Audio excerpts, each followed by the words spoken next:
సిగ్గు లేదా జీడి గింజ అంటే నల్లగున్న నాకే సిగ్గు అని అన్నదట. గట్లే ఉన్నది గీమ కథ కూడా. బండి సంజయ్ అన్న పదవికి రాజీనామా చేయాలి అని ఇంకో దిక్కు మస్తుగా నిరసన చేస్తున్నారు తెలంగాణ పబ్లిక్. మరి నిజంగా న్యాయ వ్యవస్థ మీద గద్దగానం గౌరవం ఉన్నవే అయితే పోలీసు వాళ్ళకు దొరకకుండా పారిపోయిన కొడుకుని ఎందుకు పట్టుకొచ్చి అప్పచెప్పలే? అప్పుడే పోలీసు వాళ్ళకు భయపడి మైకుల ముందుకెచ్చి లేచిపోయాడు కిషన్ రెడ్డి సార్. జనాలేమన్నా ఆకుల శ్రీవాణక్క కోసం పువ్వు పార్టీ లీడర్లు అనుకుంటున్నావా అన్న?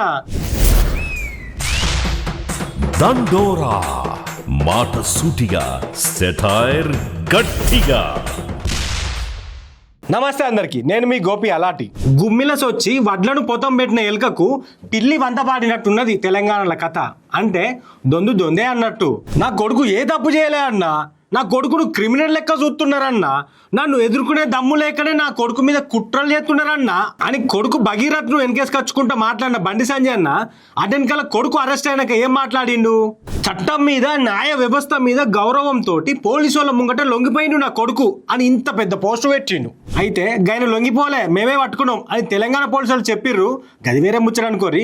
కానీ మరి నిజంగా న్యాయ వ్యవస్థ మీద గంతగానం గౌరవం ఉన్నవే అయితే పోలీసు వాళ్ళకు దొరకకుండా పారిపోయిన కొడుకుని ఎందుకు పట్టుకొచ్చి అప్పచెప్పలే? అప్పుడే పోలీసు వాళ్ళకు 9 రోజుల తర్వాత పోలీసు వాళ్ళు పట్టుకుందామని తిరిగినప్పుడు ఇక ఎటు ఛాన్స్ లేదని ఎరికైనాక కొడుకు అరెస్ట్ అయినాక కిసంటి పోస్టులు పెట్టుడు ఎందుకు?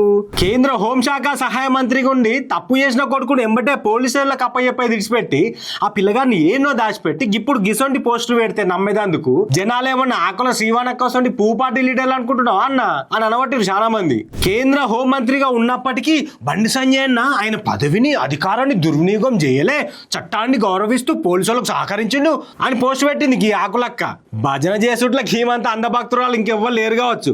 సిగ్గు లేదా జీడి గింజ అంటే నల్లగున్న నాకే సిగ్గు అని అన్నదట. గట్లే ఉన్నది గీమ కథ కూడా. ముందుగానేమో కేసు అయినా 3-4 రోజులు మూసుకొని ఉండి అటెనకాల జనాలందరూ వేసుకునే వరకు ఏం మాట్లాడనో తెలియక మావాడు నోట్లు వేలు పెడితే కొరకడు అని కవర్ డ్రైవ్లు చేసిన ఇటువంటి భజన బృందం ఇప్పుడేమో మా అన్న మస్తు నియద్గల్లడు అని చిడతలు వాయిస్తున్నారు. ఇక గీల ముచ్చట పక్కకు పెడితే ఇప్పుడు పూపాటోల పరిస్థితి ముంగట నుయ్యి వెనక గొయ్యి అన్నట్టే తయారైంది. ఏం మాట్లాడితే ఏమవుతుందో, ఏం చెప్తే ఎటుపోతుందో అని మస్తుగా భయపడుతున్నారు. అందుకే కొందరు కెమెరాలకు దొరకకుండా దాక్కుంటున్నారు. ఇక కొందరేమో కెమెరాల ముంగడికి ఎందుకు వచ్చినామా అని తలకాయలు పట్టుకుంటున్నారట. దాంట్లో కిషన్ రెడ్డి సార్ ఫస్ట్ ఉంటాడు. బండి భగీరథ్ ముచ్చట మీద మాట్లాడమంటే ఏమంటున్నాడు చూడు ఒకసారి. అది అయ్యి సరెండర్ అయ్యింది కదా, ఇంకా ఇష్యూ ఏందే ఉందామా? ధన్యవాదాలు. అది అయ్యి సరెండర్ అయ్యింది కదా, ఇంకా ఇష్యూ ఏందే ఉందామా? ధన్యవాదాలు. సరెండర్ అయింది కదా, ఇంక ఇష్యూ ఏమున్నది అని చాలా లైట్ తీసుకొని ఇంకా కూర్చుంటే ఈ అమ్మాయిలు ఇంకేం అడుగుతారో అని భయపడి మైకుల ముందుకెచ్చి లేచిపోయిండు కిషన్ రెడ్డి సార్. ఈ బండి సంజయ్ అన్న పదవికి రాజీనామా చేయాలి అని ఇంకో దిక్కు మస్తుగా నిరసన చేస్తున్నారు తెలంగాణ పబ్లిక్.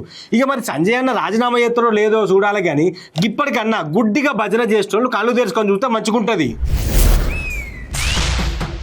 దండోరా మాట సూటిగా, సెటైర్ గట్టిగా.